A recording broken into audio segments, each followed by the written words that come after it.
পল্লী, আপনারা দেখছেন রান্নাঘর ডায়েরি।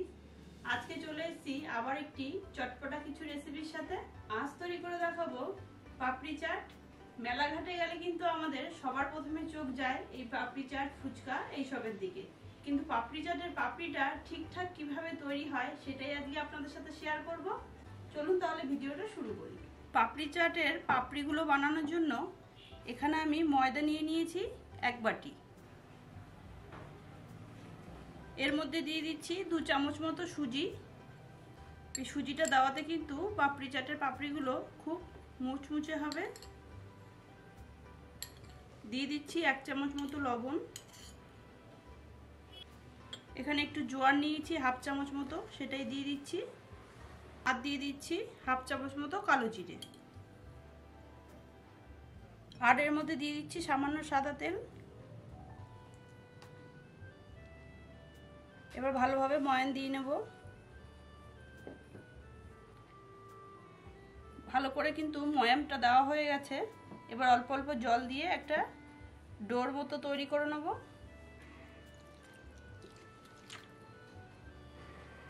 খুব সফট ডো কিন্তু আমি তৈরি করব না, একটু ক্র্যাক ক্র্যাক থাকবে, সেভাবেই ডোটা মেখে নিতে হবে।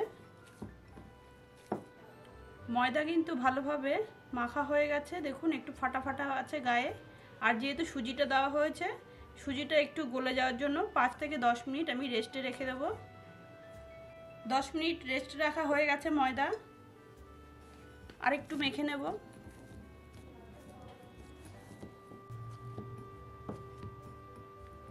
ময়দাটা কত সুন্দর সফট হয়েছে, আর সুজিটাও কিন্তু এর মধ্যে একদম গলে গেছে। খুব বেশি নরম আমি করব না, ঠিক এরকম পজিশনে এবার বেলে নেব। ভালো করে মেখে নিয়েছি, দেখুন কতটা সুন্দর হয়েছে মাখাটা। আচ্ছা, এই পাপড়িগুলো কিন্তু দুভাবে করা যায়, আমি আজকে দুরকমভাবেই দেখাবো। মাঝখান থেকে অর্ধেক করে নিচ্ছি, দুটো পার্ট করে নিলাম। প্রথমে একটা পার্ট নিয়ে ছোট ছোট লেচি কেটে নেব। এরকম সরু করে একটা রোল করে নিয়েছি, এর থেকে ছোট ছোট করে লেচি কেটে নেব। খুব বেশি বড় করব না, কারণ পাতলা করে বেলতে হবে। রোলটা থেকে কিন্তু ছোট ছোট করে লেচি কাটা হয়ে গেছে। এবার তেল দিয়ে আমি পাতলা করে বেলে নেব। চাটুতে তেল ভালো করে মাখিয়ে নিলাম।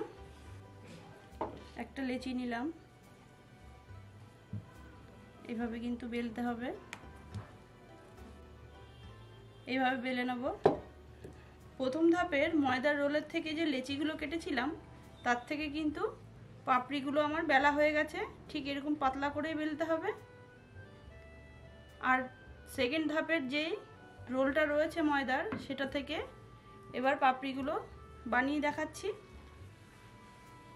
এখানে আরেকটু তেল দিয়ে দিচ্ছি। এটা আমি একবারেই বেলে নেব। এটা কিন্তু পাতলা করেই বেলতে হবে, একটু টেনে টেনে। সেকেন্ড ধাপের ময়দার রোলটা কিন্তু এভাবে বেলা হয়ে গেছে, দেখুন কতটা পাতলা করে বেলেছি। এবার এটাকে আমি কেটে নেব। এখানে একটা ঢাকনা নিয়ে নিয়েছি, আপনারা যে কোনো কৌটো হোক বা যে কোনো কিছু ঢাকনা দিয়েও কাটতে পারেন। এখানে ঢাকনাটা বসিয়ে মাপ করে নিয়ে কাটবো। এইভাবে আমি কিন্তু সবগুলো কেটে নিয়েছি, এবার তুলে নেব। ঠিক এভাবেই সাইড দিয়ে ছাড়িয়ে নিতে হবে। সাইডের ময়দাটা কিন্তু আমি খুলে নিয়েছি। এবার এইগুলো যদি মনে হয় একটু মোটা হয়ে যাচ্ছে, তাহলে আর একটু প্রেস করে বেলে নেবেন। আর সব থেকে মেন কাজ হচ্ছে পাপড়ি চাটের পাপড়িগুলো ভাজার আগে আর বেলার পরে কিন্তু এরকম একটা কাঁটা চামচ দিয়ে এভাবে একটু প্রেস করে করে ছিদ্র করে দিতে হবে, না হলে কিন্তু লুচির মতো ফুলে যেতে পারে, তখন আর ভালো লাগবে না। এভাবে কিন্তু সব পাপড়িগুলোই প্রেস করে করে ছিদ্র ছিদ্র করে দিতে হবে। তেল কিন্তু হাই হিটে রেখে আমি ভালো করে গরম করে নিয়েছি। এবার দিয়ে দেবো পাপড়িগুলো। আর বলে রাখি, তেলটা কিন্তু একটু বেশি দিতে হবে, যেহেতু ডিপ ফ্রাই হবে। একবারে কিন্তু অনেকগুলো দিতে হবে। দেওয়ার সময় একটু সাবধানে দেবেন, যেহেতু তেলটা গরম আছে, যতগুলো ধরবে একবারে দিয়ে দিতে হবে। দিয়ে এইভাবে একটু চেপে চেপে ভেজে নিতে হবে। এক পাশ কিন্তু লাল হয়ে যাচ্ছে, উল্টে দেবো। দেখুন কত সুন্দর একটা কালার এসছে, যেহেতু তেলটা ফুল গরম হয়ে গেছে। একদম দোকানের মতো কালার এসছে। তো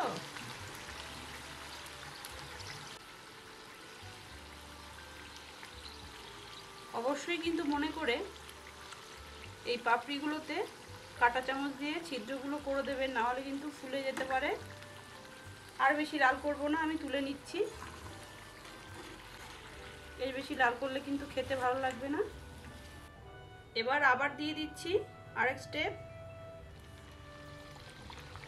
এক বাটি ময়দাতে কিন্তু আমার এতগুলো পাপড়ি তৈরি হয়েছে। আপনারা যদি এগুলো স্টোর করে রাখতে চান তাও করে রাখতে পারেন। পাপড়িগুলো সাজিয়ে নিয়েছি প্লেটে।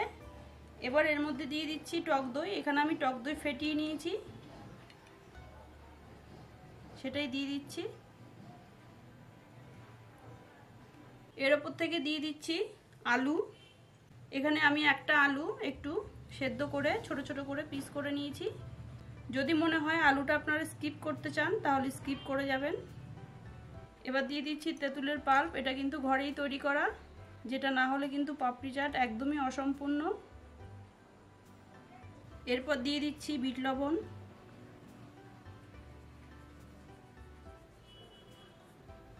এরপর দিয়ে দিচ্ছি একটু পেঁয়াজ কুচো। যদি কেউ পেঁয়াজ খেতে না চান তাহলে স্কিপ করে যাবেন, সেখানে কিন্তু আপনারা শসাটা অ্যাড করতে পারেন। দিয়ে দিচ্ছি সামান্য একটু কাঁচা লঙ্কা, আর দিয়ে দিচ্ছি একটু কুচিয়ে রাখা ধনেপাতা। দিয়ে দিচ্ছি সামান্য একটু আমচুর পাউডার আর একটু চটপটা করার জন্য। আর সবশেষে দিয়ে দিচ্ছি পাপড়ি চাটের মূল আকর্ষণ, ভুজিয়া।